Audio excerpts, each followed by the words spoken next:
Now what we got? So I seen this at a yard sale.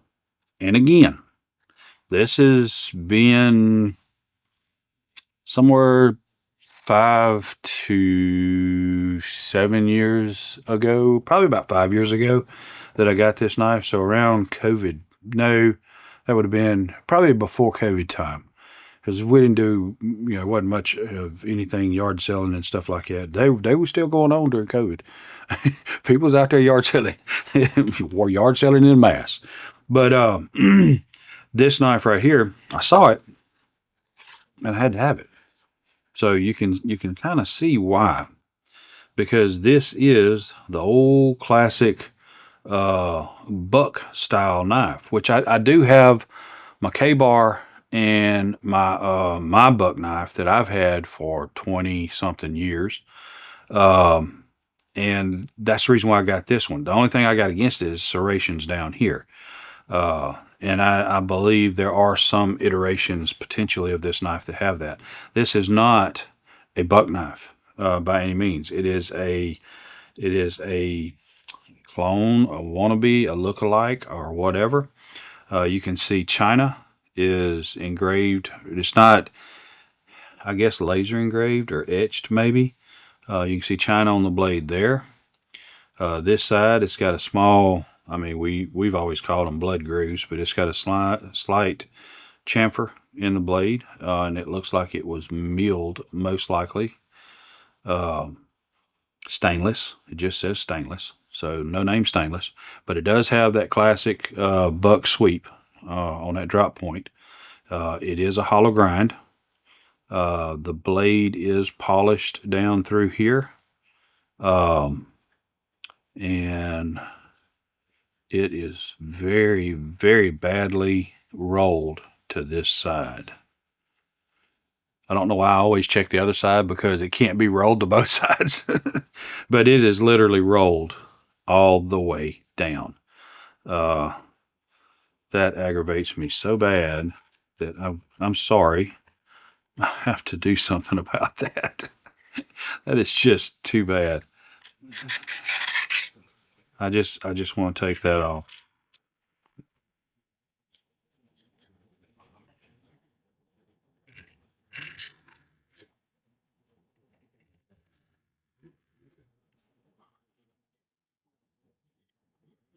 Okay, so that's not quite so bad.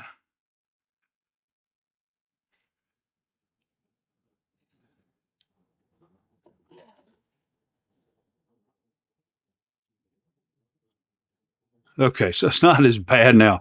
Now it's got some rolling to the other side.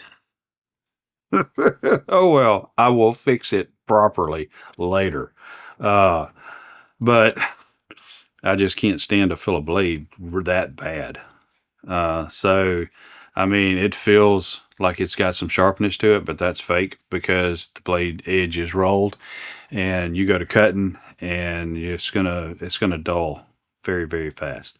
The only thing that's gonna be sharp is that part right there, which I don't know. Does anybody ever use the serrations? Who knows? This wood, this wood is, I have to say, I don't know. It is kind of a dark, almost like a grayish tint to it. Not exactly blackish, not exactly black into brown or a whiter type wood. I don't know if this was maybe stained or some form or fashion to make it look like this, but I really like the look of it. I do. I definitely like the look of it. There's a little bit of roughness on the back of the blade, or back of the handle. Right there, there's some kind of damage. I think maybe looks like a little bit of a crack in the wood right in there. So it's been abused to some extent. And I would say that I probably would have paid probably upwards to $5 to $10. I would have paid for this knife. Uh, I guarantee you, my wife would have fussed if I paid more than $5.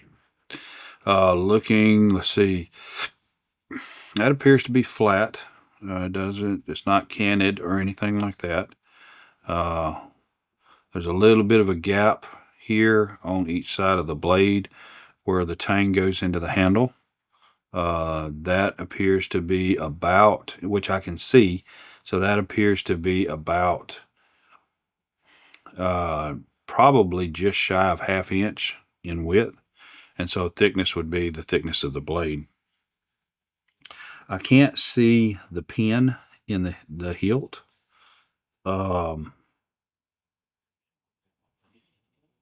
So I don't know exactly where it's pinned at. So that was finished pretty well. Bottom hasn't been abused. I can feel some rough edging, so it has taken some abuse, but it's not an obvious abuse. So I don't know if maybe somebody tried to polish that out over time or what. The hollow grind. Let's see.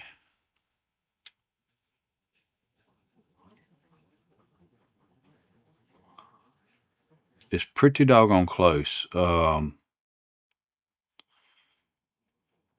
If I had to say, this might be just slightly deeper than over on this side here. And it's not a deep hollow grind. It feels, I don't know. It's just shy of enough of a hollow grind that it doesn't bother me that much. There's a lot of things about this knife that I like. There's a lot of things about this knife that I don't like. I don't like the serrations on the blade. I prefer the blade edge to have the entire blade edge. I don't like it broken up with a serration. I understand the point of serrations. I get it, and they are good. They're great for cutting rope.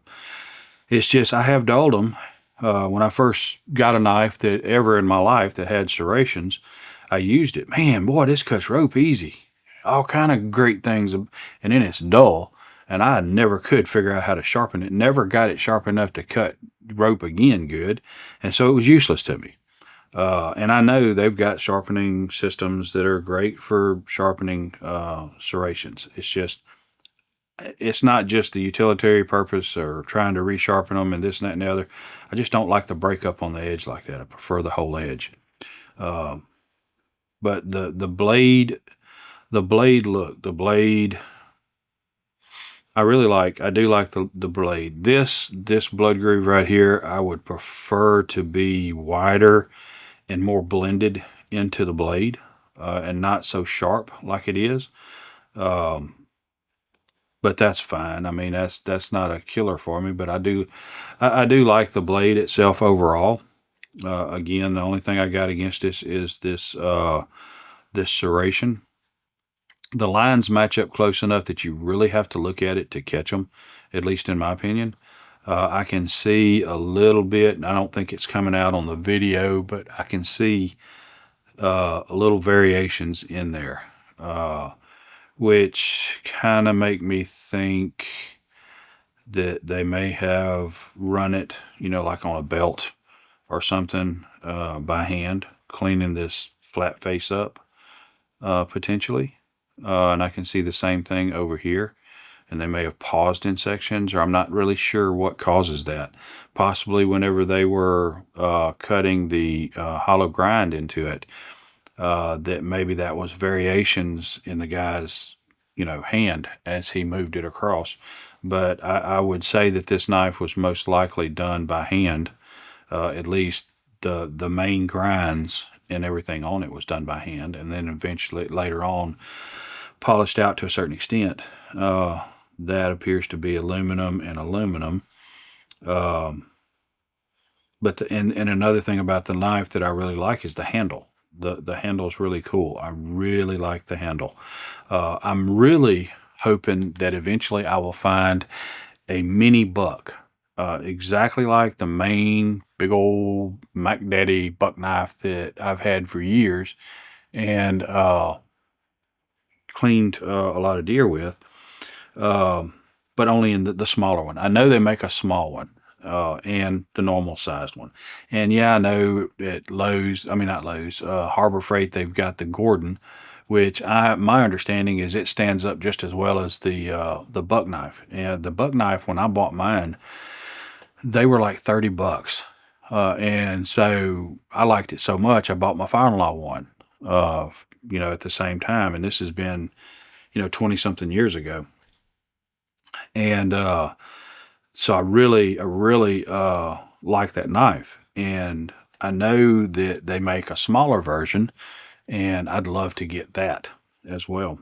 So that's something that I'm looking forward to finding one day at a yard sale. And I promise you, you will see a video on it if I find that. So this knife right here is kind of, I just couldn't pass it up because, when I pulled it out and I saw China, I knew that in my opinion that this was not a real buck.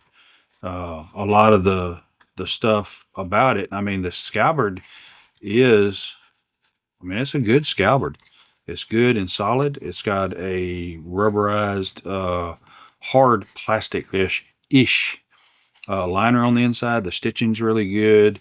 I don't use scabbards. I don't carry knives like this. So the scabbard is basically something it's gonna basically set in and be like this the whole time until I need it. So anyway, if you know anything, or if you think this might be something else, or potentially a good knife that just has China on it, because a lot of knives these days are name brand knives made in China. So anyway, if you know anything about it, let me know. I'd love to see what you know about it. So until then, I appreciate spending some time with you.